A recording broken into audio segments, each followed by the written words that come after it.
Bir nəfər qonaq idi birinin evində, Qulam da, onun qulu var idi, o vaxt qul dövrüdür. Deyir, Qulamı xidmət eləyir, Qulam da ki, fərsiz Qulamdır. Məsələn, su gətirir, dağıdır, adamlar var elə. Bu da mənim bəxtimə düşən Qulamdır, fərsizin biridir, heç nə deyirsən ona xarab eləyir hər şeyi.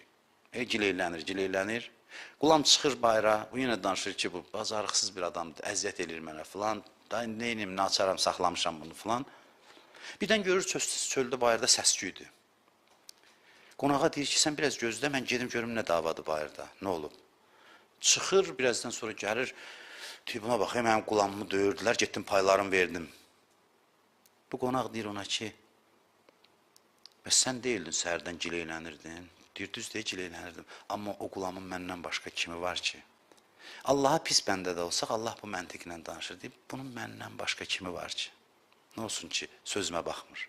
O əleyhissalam deyir ki, mən li qeyruk, səndən başqa kimin var? Özünü qul bilən adamdır da əleyhissalam Allaha. Ona görə ürəklə deyir ki, mən li qeyruk, səndən başqa kimin var ilahi?